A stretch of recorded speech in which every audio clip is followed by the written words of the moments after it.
I'm with Michael Shaw Fisher, who wrote and performs in the show Exorcistic. Hi, Michael. Hi, how you doing? Good to see you. So I just listened to the soundtrack last night and I was giggling and horrified all at the same time. Can you explain to the audience what the show is? All right. Yeah. Exorcistic is a rock musical parody of The Exorcist, but it's also a parody of parodies because it's about a theater company that puts on a parody of The Exorcist that ends up cursing themselves. So they almost make like this. So people, everything starts to go wrong. Like people are being possessed, people are dying, things are going wrong at a show, all the things that would happen in a noises off situation or Peter Pan gone wrong, where Yeah. things are actually breaking down within the company. But then also they have to continue doing this parody, which goes to some pretty unexpected places. Do you remember the first time you saw The Exorcist? Yeah. I think I even make reference to it in the show. I have a character Jesse Merlin plays, and he talks about being 13 years old, popping into the HST in the basement with your friends, and like everyone's under a blanket, and there's this forbidden thing that you're not supposed to watch, and that's what it was for me. Yeah. So how do you find humor in horror? There's some pretty quotable things in there. Some of them I don't know if it's well for me to say out I can always view out, but yeah, I had some songs in my head last night where I'm like, I cannot sing this out loud while I'm at the park walking my dog loud. because I was like, that's catchy, but some of those words, I can't. Yeah, but it's an Academy Award-winning screenplay, so it's clearly accepted into the zeitgeist. But I think one of the things that any person attempting to do a serious version of The Exorcist in musical form comes up against is the campy nature that the way these quotes have aged.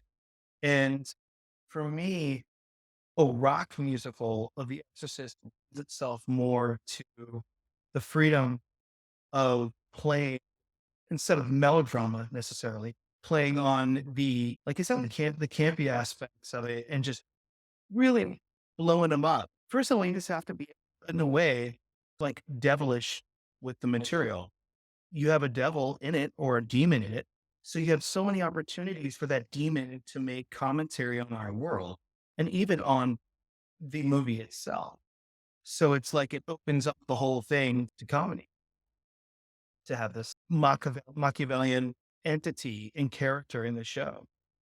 How did you find like the line between calling out tropes and maybe problematic topics? But obviously you all like love the movie too. Yeah. Like, The sacred and the profane. Yeah. yeah. Yeah, and calling him out. Yeah, there are certain moments. I think there's one line in the play which isn't in the music that you would have heard when you listen to it, but there's a piece of dialogue where they comment that there's not a single person of color in the entire film. And it's so yeah, there's certain things that are dated about it, and that gives us opportunity to poke fun at the sacred cow a little bit. But at the same time, it really is, I think, a movie that is on level with like The Godfather in terms of acting, directing. It is seriously not just one of the finest horror films ever made, but one of the finest movies ever made. So there's so much. It's because the movie has the complexity of being almost cinema verite, in which case you have if Friedkin bringing in the same cinematographer who filmed Castro during the Revolution, just catching moments between actors, and then which he did in the French Connection. And then you also have so much very theatrical presentation of evil and these over the top moments where people's heads are spinning around. There's so much there, which can be both commented on and celebrated and dramatic at the same time. It's such a weird experience for people who come to the show because they have like all three of these experiences. They're like, I'm moved, but I'm laughing and I'm slightly scared. We go all to all the places. Yeah. And that's the reaction people have sometimes when they're scared is they laugh. It's the perfect mix, really. Was this always a play within a play, or did you guys first go, "Let's just do the Exorcist parody"? This thing happened, has a weird story. It happened, I wrote it 2012, and I was like, "Oh, okay. I wanna see this Reagan character moving into the audience, seducing and insulting them." And even though I know she's 12 and, like, there is no seduction, I think that in terms of theater and the fun and the humor of that, like, making play on that would be hilarious. To have a person so inappropriately sexualizing this child into the audience the way, in a sense, that the demon is trying to do to her in the film, to the Reagan character. Yeah, it was always a play, but I think the play within the play layer hit me and made it totally irresistible. Like, it was always exciting to me, but that idea of arrogant theater company tampering with powers that they don't understand was too good. Yeah, and I do appreciate, like, I saw some of the scenes of different actresses playing Megan, and just, like, she's obviously a grown woman, and you guys call it out too. It's like, "Wait, what are we doing here?" Which I found Right. hilarious.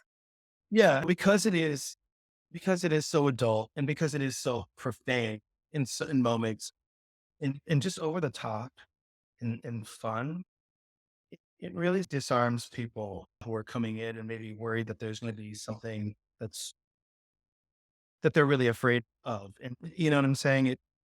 It disarms you, and then it does give you a reason to be afraid after you've been disarmed, like in terms of where the characters go in the story. But it's always just a joyride. And I think that people need a romp every once in a while. Like they need to go in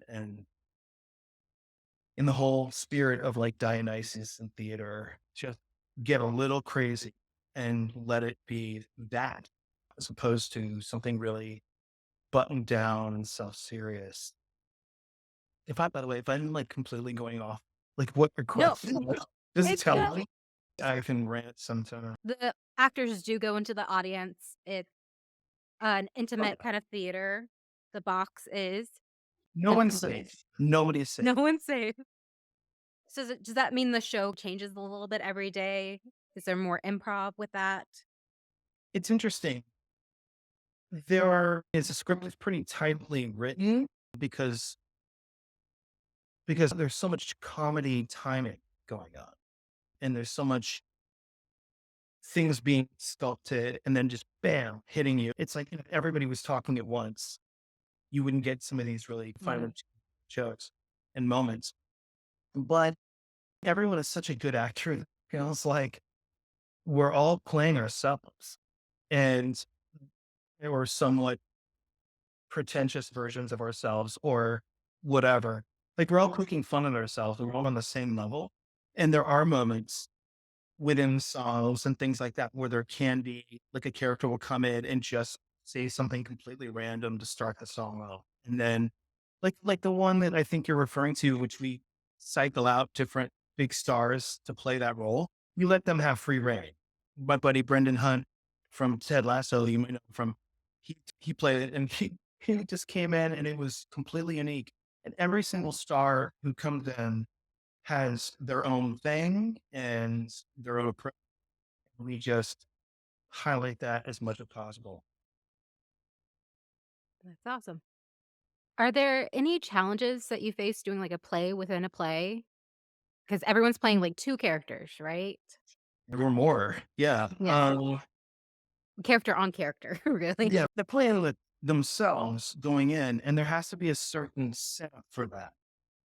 Like if a character goes in and they're okay, I'm Michael playing Mike, and I'm the writer, and I'm a little bit more I don't know. Like I'm not me. I'm like a being John Malkovich version of me, which serves the purpose of the narrative, but has to be very different from when I'm the drunk director or the sleuth, the detective.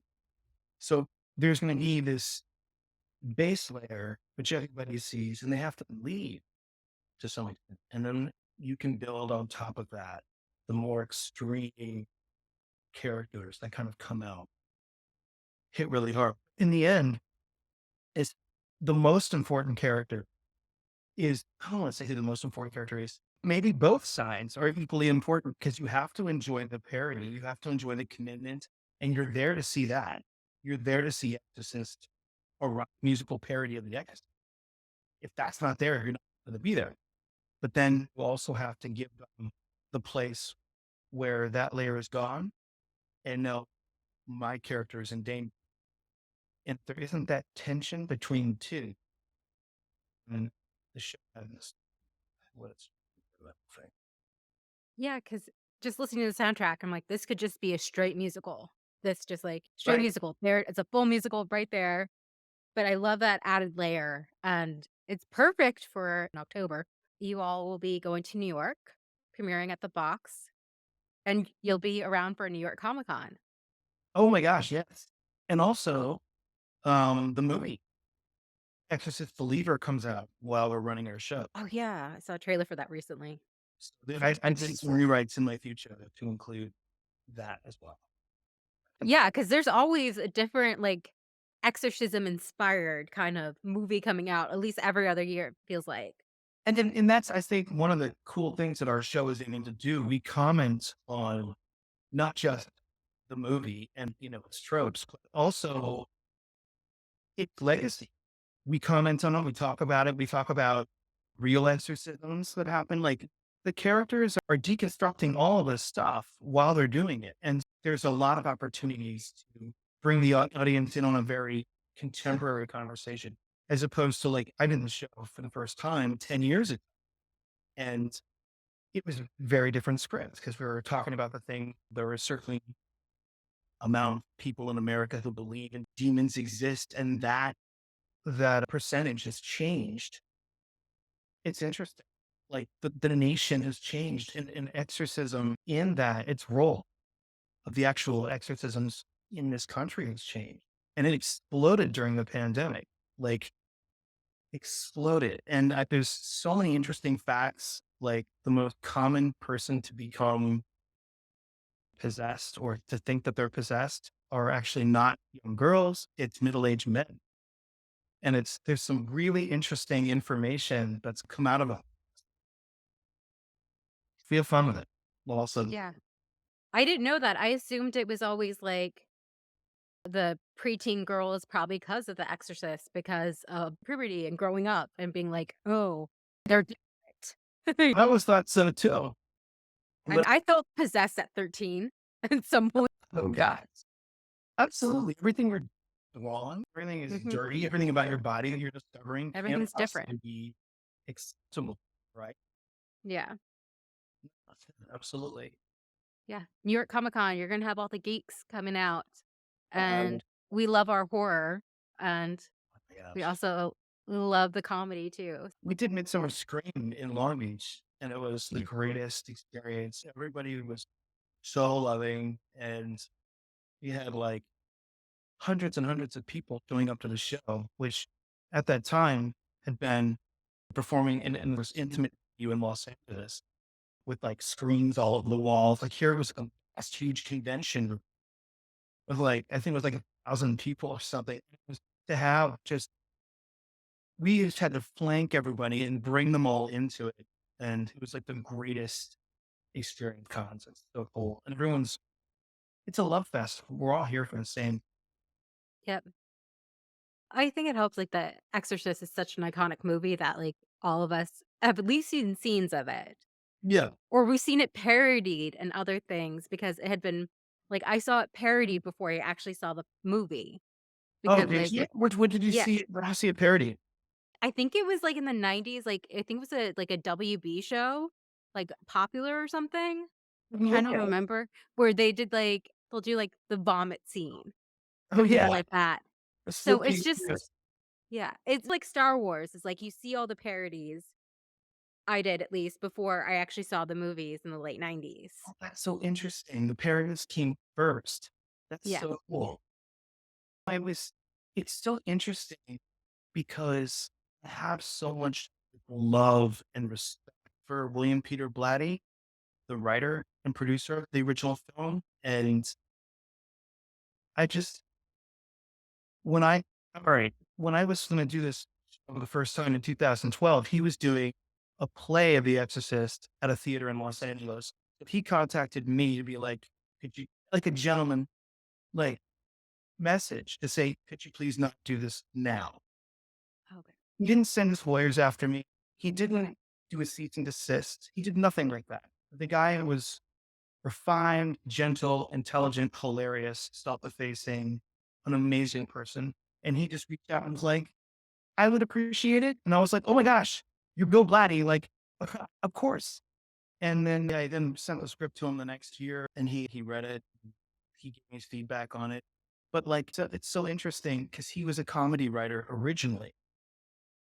And then he just on a fluke did this Exorcist book, which made him stinkingly rich and took Hollywood by storm. There's something about comedy in the history of this particular piece that I think people always acknowledge that Friedkin could write just naturally for his characters for the most hilarious style, but it was also tongue in cheek in a way like Kurt Vonnegut could be. And there was a certain sense of the absurd in what he was doing. People always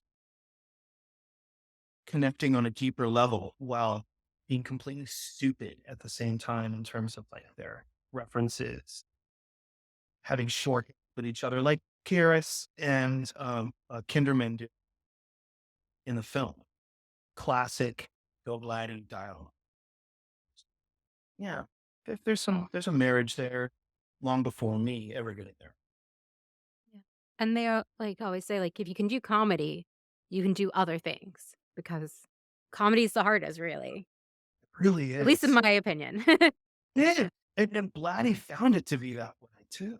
You know, Mhm. I think in his career, like, but also comedy is something that I think we default to because it makes us feel safe as writers. We're getting the validation if we're making people laugh. Whereas if you're going for some sort of tragic, dramatic thing, sure, you're hoping it's connecting, but like, it's not like Neil Simon in the back of the theater, pacing back and forth, not watching his show during The Odd Couple, but listening for laughs. That is the affirmation.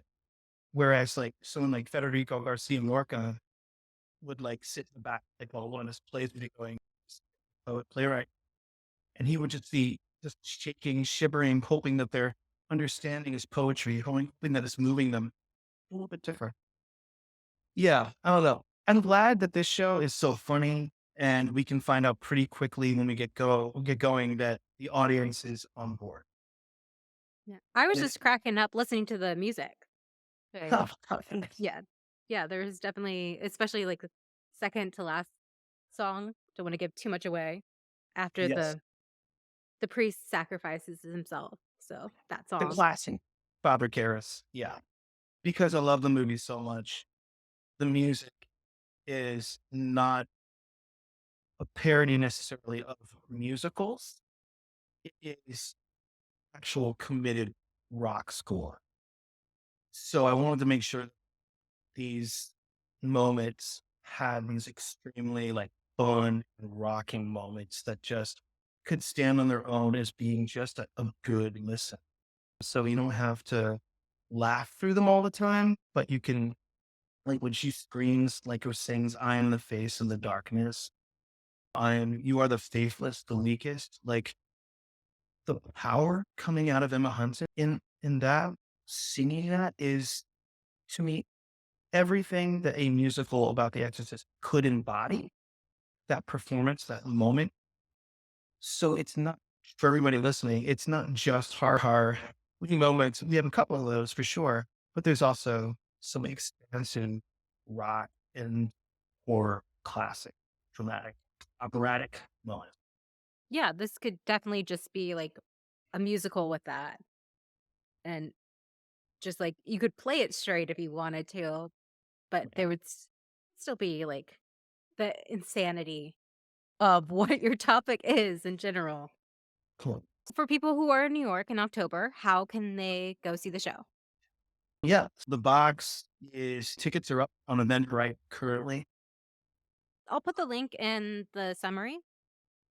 The show is running from the 8th to the 23rd. We're off on Tuesdays and Wednesdays, but every other night we're going to be rocking. Tickets are also starting to really sell. Yeah, I'm sure you probably could get in if you wait the night up and potentially, but who knows? Because it is a limited engagement, it is going to be obviously a little bit more accelerated with all that stuff. Is there anything else you would like our audience to know about the It's, show? I don't it's want to give too much away with it. you know, right? It is, I would say it's a love letter. So if you are a fan of The Exorcist and you are appalled at the idea of a musical of The Exorcist, you should come see it. If you are excited, you should go see it. If you're mildly curious, if you ever cared about The Exorcist in any way, I would suggest trying to see it because for me, I only write the thing that I want to see. I don't go to a lot of musicals. I happen to write them, but I don't. Some people have said to me, even like, I don't like musicals, and I loved every second of the show. I think there's something really all around fun about it. So anyway, I'm repeating myself at this point. Yeah, come on, come all, we'll get crazy. Thank you, Michael, for talking with me. Thank you, Candace. This has been a Okay. blast. Thank you so Yeah. much. Bye, everybody. Bye.